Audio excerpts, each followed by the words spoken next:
Before I begin, I would like to thank the AAG and the AIG for sponsoring this seminar. Some of the work I'm going to discuss was done while I was contracted to the Geological Survey of Victoria, and I would like to acknowledge their support, as well as the support of many of my colleagues over the years. I'm going to talk about some work that's been ongoing for the last 15 years or so, on and off, mainly off, but occasionally with bursts of activity. And also Emily House, Sasha, John Huntington, who have helped a lot on the hyperspectral side of things. And then, of course, I've been able to have access to a lot of deposits and information from the local Victorian exploration and mining industry, which, of course, you may know has been doing it tough for about the last 10 years, but they've had a bit of a resurgence, and so I thought it might be interesting to talk about some of the work we've done in Victoria in the past in light of some of the new interest in Fosterville-style gold mineralization. So I'll start off talking a little bit about the regional setting in central Victoria, give you a conceptual alteration model, in other words, some cartoons, show you some visual alteration. It's interesting in central Victoria, when I arrived in the area back in the mid-90s, the general consensus was that there was no wall rock alteration associated with these gold deposits. And there had been a bit of work done. It was just starting to come out from La Trobe University to indicate that there was, and then we carried on from that. And then I'll look at some of the ways we might reveal that cryptic alteration before coming to a conclusion. So a lot of this is based on work I was involved in the 1990s and the late 2000s. The initial work was supported by Amara P478, and I probably shouldn't have put that number up if I known someone was going to mention they're up to P1200 and something. That dates not just the work, but me a little bit as well. And then subsequently I worked for the Geological Survey of Victoria on the Gold Undercover Initiative, and that involved looking at a lot more drill holes and bringing in some HYLOGGER analysis. But as I said already, the alteration had been recognized by a few people in Victoria, but it's generally considered to be cryptic. So a bit of a cartoon to explain why this is important. Particularly in Victoria, a lot of prospective ground is covered either by basalt or Murray Basin sediments. So if you're out there drilling, you want to know if you've gone through the cover and you've gone into some alteration. If you move off and you fall out of that alteration, you're obviously going in the wrong direction. So we don't want to go that way. We want to start to develop some mineralogical and geochemical vectors that are taking us towards where we want to be, which is over on a fairly narrow target. So these vein systems are fault-hosted, generally not more than a few meters thick or tens of meters thick. So anything we can do to increase the size of our target for undercover drilling is going to be of benefit.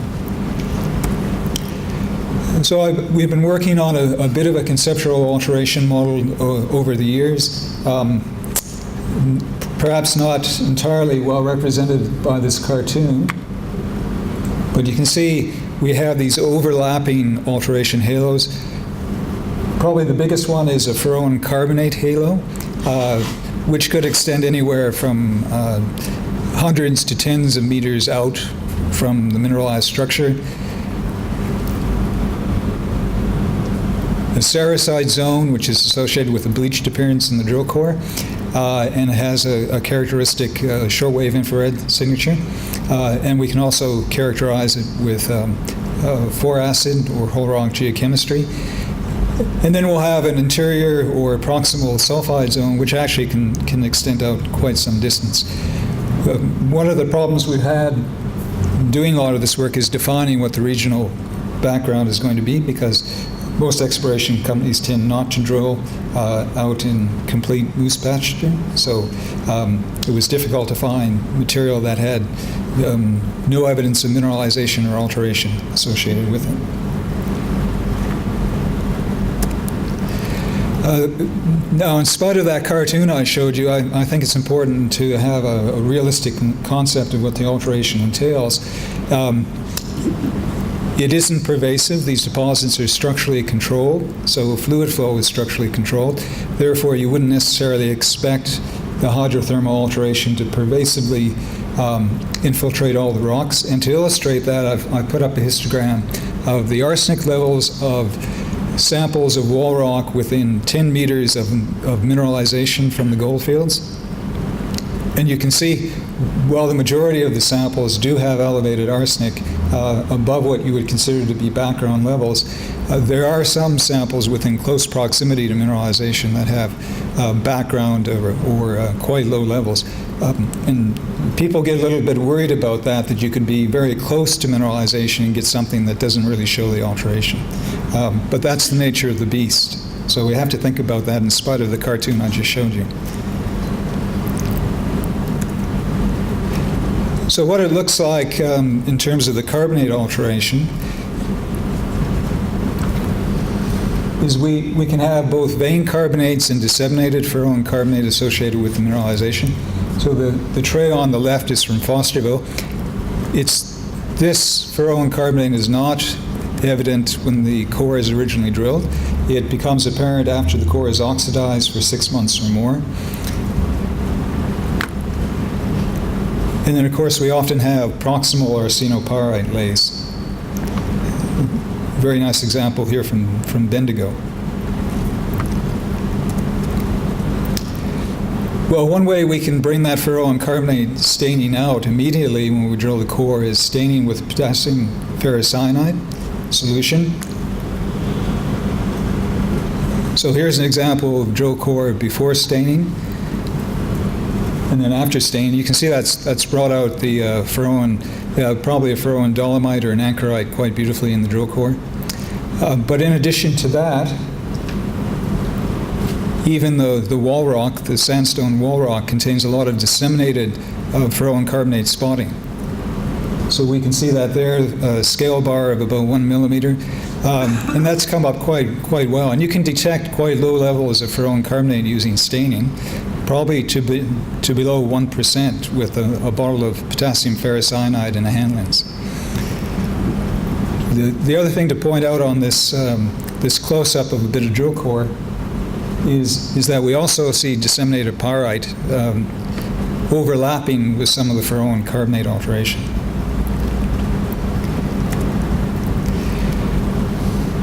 Now, one of the things that we can look at in terms of the ferroin carbonates is not just the abundance or its presence to indicate proximity to mineralization.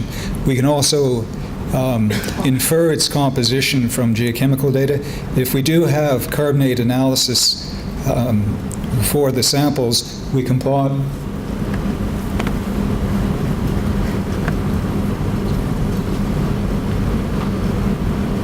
there we go, I found my mouse again. We can plot the calcium to carbon molar ratio, and we can plot that against arsenic. In this case, I put arsenic to titanium. And you can see as the arsenic content is increasing, the carbonates are becoming less calcic, and we're moving into the stability fields of ferroin dolomite or siderite or magnesite.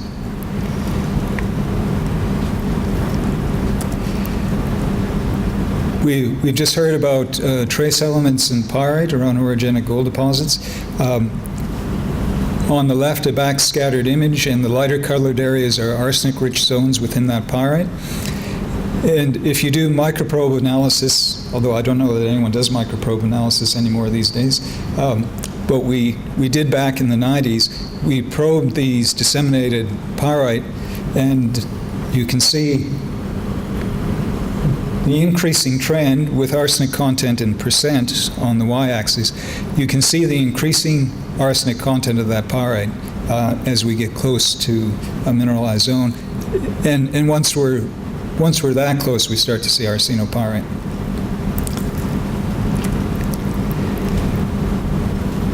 One of the things we did early on was we looked at some semi-quantitative or quantitative XRD analysis, depending on who you talk to, just how quantitative it might be. And two examples here, Ballarat East and from Fosterville. And shown in the blue diamonds is the Ferroan carbonates. So that's Ferroan dolomite and siderite. Whoops. And the little white rectangles are the chlorite. And you can see at some point we have a crossover where the Ferroan carbonates exceed the amount of chlorite. And we see that both at Fosterville and Ballarat East. So we can do a similar sort of thing to what some of the other speakers have indicated before. We can do a ratio of Ferroan dolomite over chlorite. And you can see we can map that cryptic alteration out about 60 meters from the mineralized structure. And if we compare that to the gold analysis, we have a little bit of noise close to the structure at Ballarat East, but really nothing until we get right into the zone at Fosterville. Arsenic, this is whole rock arsenic now in the samples, performs a little bit better, and that arsenic is undoubtedly in that disseminated pyrite that we looked at previously. And the other point to make is we know that that pyrite is a hydrothermal because it has a characteristic sulfur isotope signature.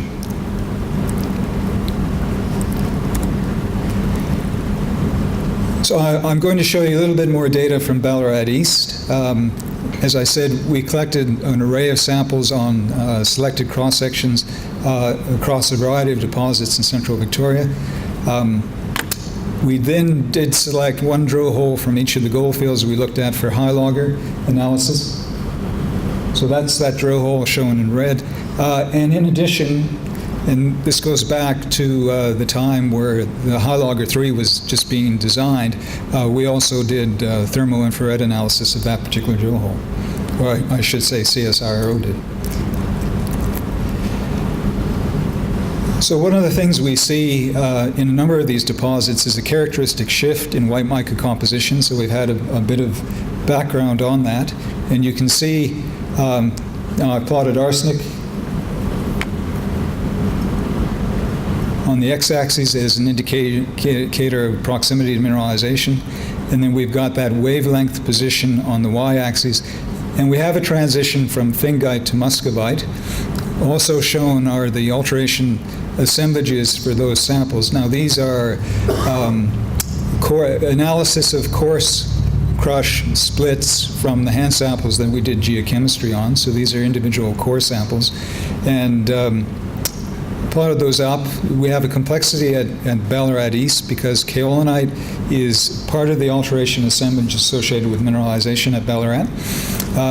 And it may be affecting the peak position a little bit. I'll talk a little bit more about the kaolinite because we'll have a closer look at that when we look at the thermo-infrared data. But you can see we have a bit of a shift there, and I'll look at another deposit next. This is Fosterville. So in fact, a better response, going from chloride-bearing assemblages having low arsenic contents to a white mica carbonate assemblage in the pale blue as the arsenic content kicks up. So I think what we're seeing is we're seeing the development of Ferroan carbonates at the expense of chlorite as we move in closer to the structures. This is Costerfield, starting off probably with a slightly different wavelength, characteristic wavelength, but again moving into that muscovite compositional area. And then of course there's always one in the family that doesn't behave, and that was Bendigo, which unfortunately is the biggest gold deposit in central Victoria. What we're seeing is overlap in the ALOH peak position regardless of the amount of mineralization, and we're also retaining chlorite as part of that alteration assemblage as we increase the arsenic content. The other issue we have is if we step back now and we look at surface samples, because of course if you're drilling through cover, the first thing you're going to intersect is going to be oxidized bedrock or saprolite, and so we wanted to have a look at whether we could pick out some of the geochemical and mineralogical signatures close to the mineralized areas. We're looking here at data from Fosterville, and I've shown in the red circle where the Fosterville goldfield is located. And you can see, using the same wavelength to distinguish muscovite from fingite, we don't really see that fingite to muscovite transition as we get close to Fosterville. We are seeing a lot of muscovitic compositions. These samples will have a lot of supergene kaolinite in them, and there may be some interference affecting the position of that ALOH peak location. So we can pull this all together, and we can look at the geochemistry as well and integrate the two. And so the area in red here is just blowing up the plot on the right. Again, these are the sodium, aluminium, potassium, aluminium molar ratio plots we looked at earlier today. And you can see there is this trend down towards muscovite and complete loss of albite, particularly from the sandstones, but we're starting from different positions for the sandstone and the shale. One of the reasons I prefer to work with sandstones is because they do start off with detrital albite in them, and they're more useful for tracking that sodic loss and sericitic alteration compared to the shales. And they also tend to be a little more permeable and tend to fracture during deformation and open up a bit for fluids.